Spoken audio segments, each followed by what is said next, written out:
So after the battle that night when you first met Immortal Technique, then like a year later, this is like when he asked you to be a part of the hidden track on Revolutionary 1? Yeah, see, all right.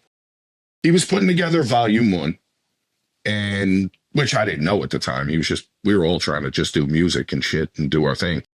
But you know, if I saw him at an event, you know, a few times, hey, what's up? You know, we were cool. He was cool with Lou Cypher. Him and Lou Cypher would chop it up, because that's back then when you called somebody on their fucking house phone. You know, if somebody lived in their mom's apartment or something, you called their mom's house and shit. Unless nobody had cell phones really back then. It was like maybe getting into the Nokia like little block piece of shit phones with the snake game on them and shit at that era. And he had asked Lou Cypher, yo, do you think I want to get like Fallen Angel on this posse cut? Do you think Diabolic would be down? Da, da, da, da. He's like, I'll call him and ask him. And he's like, fucking, yo, you down to jump on this posse cut with Immortal Technique? And I was like, fuck yeah, let's do it. I'm like, that's fucking awesome. I'd fucking do anything back then. People want me on shit. I'm like, yeah, whatever, let's do it. He's like, hey, he's working on a record. So that was a posse cut initially. Like, we all recorded for that. Right. It was you, Lou Cypher, Manifest, Icon, the Mike King, and AWAR, right? I believe so, yeah. I think Fest was there. I believe it. I believe so. Yeah, Fest was definitely there. I'm not talking about. Fest was definitely there. Yeah, and then, like, I did the hidden what became the hidden track verse. But, like, I remember we were in the studio, because I had talked to Tech prior, and he spit his verse over the phone, and I thought it was dope. I was like, oh, nice. We'll make it home like Jerome's niece and shit. And fucking, it was a good verse. So, like, I had some lines and shit, and then I took the train into the city and just kind of like wrote out my verse, like kind of pieced it all together and put all my shit together and went in there. And I knew it was a good verse, like I had dope shit in it, but I don't, you know, who am I to gauge like how people are going to react to whatever? You know, I just write shit that I think's dope and would get a response and, you know, go from there. But I knew when we were in there and I was recording, people were like, they were all looking at me like, what the fuck is this? You know, the fuck? They were all looking at me like side-eyeing me like, motherfucker, you fucking kidding me right now? What the fuck is this bullshit? You gonna do this to us now? And then, I don't know, next thing I knew, it was just me and Tech, and it was the hidden track off Dance with the Devil. And fucking, it worked out, you know? You guys recorded that at 45 Caliber's house studio, right? Yeah, he had like a studio apartment. We just recorded in the middle of a fucking room. That's crazy, man. So how did everyone else feel when they got taken off the track? I don't remember anybody giving a fuck, really. Like, I think they would have liked to have been on it, but I think they understood because it was better without them. You know what I mean? It worked out better, you know? I don't think maybe they felt some way. I don't recall anybody giving a fuck. I remember Cypher's verse was pretty good, but he was like, he struggled with the beat a little bit, Cypher, like recording wise. Like it took him a little longer to like kind of figure recording out. He could always write real dope. What about Icon? I think I don't remember Icon's verse really. I don't remember. Icon was always good though. He was pretty solid. Mm-hmm. But everybody's voices were younger. You know what I mean? Yeah. Like if you listen to me on there, I am yelling. You know what I'm saying? I am barking. That's what you used to do to try to sound hard. You'd be barking on a record. You know, my voice is a different thing nowadays. You know, we were pretty young. I was like 20. You know, I was a fucking kid at this point. So while we're going to go into more depth about, you know, events that happen later on after you leave Viper Records and everything, I want to talk about the kind of friendship that you and Tech had early on, as far as like, you know, what you guys built and everything. So like, what was your first impression when you met him? He was cool. He was like stiff a little bit. You know, like he was all serious and shit. But then once you meet him, you get to know him. Tech is a funny fuck, man. He was a funny bastard. He liked snapping and joking and shit. He was kind of fucking silly. He was good at talking shit though. Like he was good at snapping, like off the cuff, just, you know, cracking fucking jokes on people. But I thought he was cool, you know, like once we did that, like we got cooler. We started, you know, shooting the shit on the phone, you know, spitting rhymes. What are you working on? Da da da da. You know, fucking kind of talking the craft. Even like, you know, not you know, not anybody, nobody was writing for anybody else, but like going over your shit and seeing what you thought, if you had any suggestions. You know, it was like things were more collaborative back then. Right. You know, So you just wanted response from people because there's no internet, there's no going live, there's none of that shit. right, you want a It's little like you want to feedback work from with your somebody that peers. you Yeah, respect. Yeah. yeah, exactly. And you want to get better. Yeah, what do you think of this? I should go with this. What do you think I should do with this? I'm stuck for a hook. You got any ideas? You know, like things like that. The hidden verse got you some light in the underground scene, but you was struggling because you just had your daughter pretty much around the same time, right? Yeah, yeah. It was 2000. I didn't know that though. I didn't really know. I knew like, I seen it pop up on like UGHH and some of the message boards. You know, I think it was rapmusic.com, but like hook.com was connected with that. So I'd see people knew who I was from it. And but like Dance with the Devil started catching fire a little bit, But I wasn't aware. Like, I was busy. I was working a shitty job. I got a fucking baby. I got a baby mama, that me and her we're together at this point. We don't really get along. No, it's kind of stressful. They hated on me rapping a little bit. It was a stressful time. So like I wasn't really on the internet. And when I was, it was dial up. You had dial up back then. So it was like I wasn't watching videos on dial up. It was like, I wasn't, you maybe check a message board or something. I don't use an email. But I remember I signed up for UGHH using Lou Cypher's email. I didn't even have an email address. But at this time, were you doing your street pharmaceuticals and stuff like that? Little bit. Yeah. That took off quick. A little after that.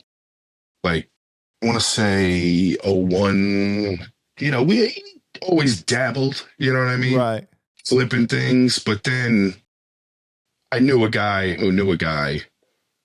who could get weight in green stuff. And I had a friend who was good at networking, street shit, my buddy growing up. And it just it went 0 to 60 pretty fast. It started with us selling both our PlayStations so we could cop something to the next thing, right? Next thing we know, fucking, we're running 100 things a fucking week, no problem, out of nowhere. You know what I mean? Like pretty fast too, pretty fast. We had a really good connect though, like international kind of. It's kind of crazy. It was kind of fucking wild. I'm lucky I didn't go to fucking prison, to be honest with you. It got fucking wild quickly. Right, because your friends, you started to step away from the streets because your friends were getting locked up, right? Around the time that was in like Revolutionary 2, around that time? Yeah. Like when I did the Showtime shit, we were still doing things. Maybe like into 05-ish. People were getting fucked up on pills at this point. This is when Oxycontin became a thing, when people were doing Vicodin. It wasn't perks, but oxys started becoming a thing that got prescribed a lot. Before this, I had known one person who died from heroin, and that was this crazy kid, Matt, at 19. He was always insane. It didn't surprise me. He died from doing dope, but before that, pills weren't a thing you did. You did some ecstasy, like people do ecstasy. They do coke. A few people, more raver types smoke dust and shit and do, there was acid, mushroom, shit like that. But like pills really were not like a big part of life, Dope was not a big part of life. There was no fentanyl, none of that shit. But over that time, like post 9/11, which is coincidental because they started guarding poppy fields and shit. And all of a sudden you got a rush of fucking opioids and heroin into the United States, which is interesting in and of itself. But people started doing Vicodin. They started popping Vicodins. Mm-hmm. And I saw my partner actually he was fucking 20, 30 of these things a day by the end of it all.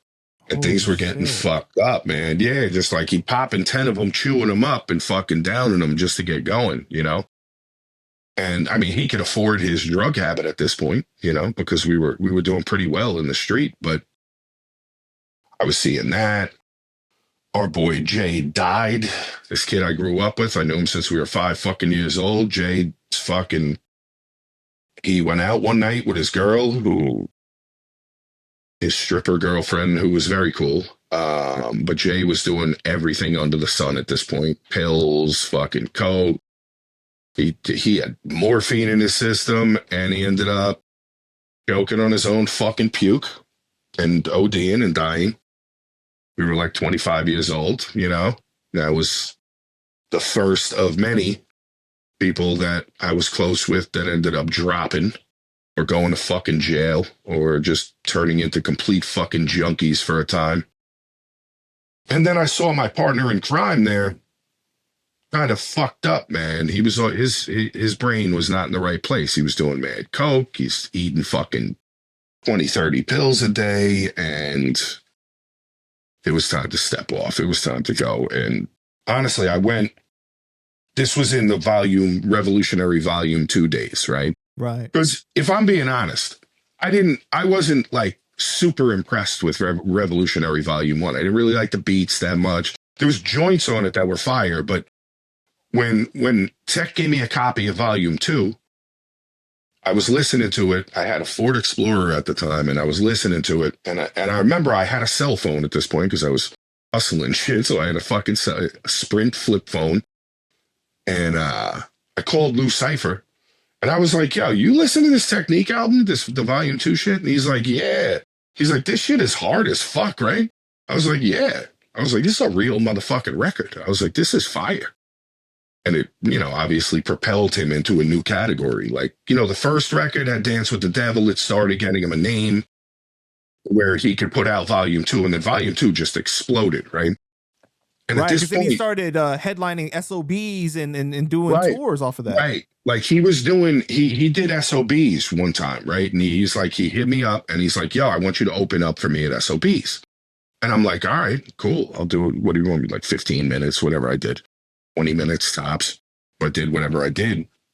I remember I spit the hidden track like a cappella, and 400 people are saying my words.